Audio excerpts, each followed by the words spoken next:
Hey guys, thanks for watching. Elise makes a bunch of videos. So today's Storytime vlog is about sort of the events leading up to and mainly that took place in Dublin airport. Yeah, anyone who's my friend or family has already heard the story at some detail or length already, so yeah. Right when my UK working visa had ended, I decided I would spend a couple months in Ireland and yeah, so I didn't really plan that bit very much, mainly I don't really have an excuse for it. I just didn't really plan it very much. So I'd met some people in Galway. I was going to go there for the weekend, and that's basically my only focus while I was leaving, and also saying goodbye to everyone in Scotland, and also the month of travel that I did at the end of my time in Scotland. I just, like, it didn't even occur to me that, like, the person who tries to see if I'm eligible for the tourist visa that I was planning on getting, which normally for Canadians is 90 days and it shouldn't really be a hassle. Yeah, I had nothing for them. I was just a complete mess. So I got the plane from Edinburgh to Dublin on the day that my visa expired for the UK. Got Dublin airport, and then the immigration person, who was very unhappy to be speaking to me in the first place because they were mainly checking EU people in and out, and that's very easy. And then because all of the non-EU people had been standing in line for over an hour at this point, they decided to send some of us over to that line. So I was the first one to get sent over.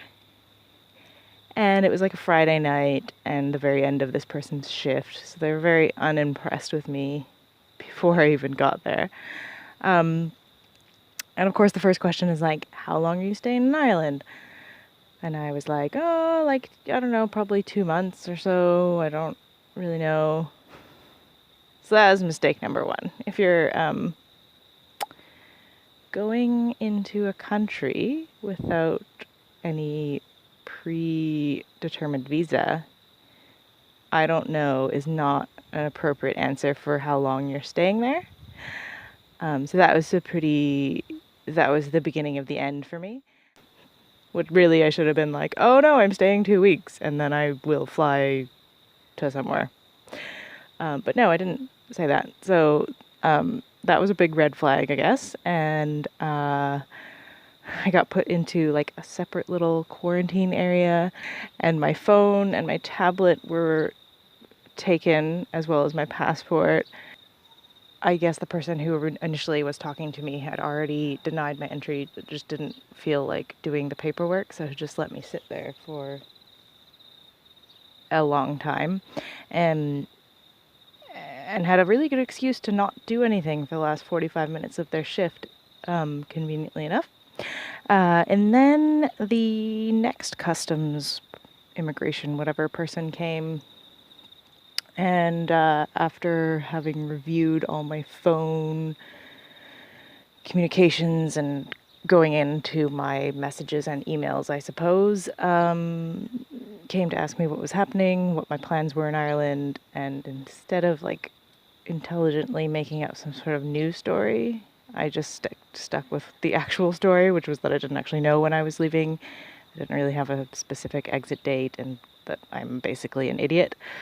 So yeah, it didn't really matter because the denial had already happened, so I'm not really sure why she asked me all those questions again, but again, maybe just wanted to sort of spend an extra hour doing sort of nothing. The funny bit after that, in retrospect, obviously at the time I was not amused, was that by the time all of this got said and done, it was quite late on a Friday, and they were very kindly going to escort me back to Scotland, which was where I came from. So they couldn't do that at the night because there was no more flights leaving Dublin, and so they decided I could stay the night, and very generously offered for me to stay with them or give me the option to find a hostel in town and return in the morning. And I was like, oh, stay with you. What does that mean? And they're like, at the Garda, like, station? I'm like, oh, in a jail cell? And they're like, yes. I was like, yeah, I'll probably get a hostel for the night. Yeah, it's probably best. So they issued me some paperwork saying that I would be back at 9 a.m. at the airport for my departure from Ireland, having my passport in their possession. They did give me back my phone and everything, so that was very nice of them. So I did not make it to Galway. I spent the night in Dublin and did return to the airport, seeing as I think if I hadn't gone back, there would have been some sort of like 2,000 euro fine as well as jail time and a warrant for my arrest or whatever, all these things. Plus I would have had no passport, so I'm not sure how that would work. So yeah, I made it back the next morning and was escorted to the plane where the pilot was handed all my documents. Yeah, once we made it to the other side, those documents were given to me once I was securely on UK soil. And kind of the funniest part was just like, especially the next day in the morning, just like how ridiculously nice everyone was being about it. Like, not even attitude like you might get in like US customs. Yeah, so that ended up completely changing my entire plan for that year, really. Yeah, crazy times. Shit, man, have a plan. Have a fake plan at least. Damn. That's the full story of my denial into Ireland. Peace.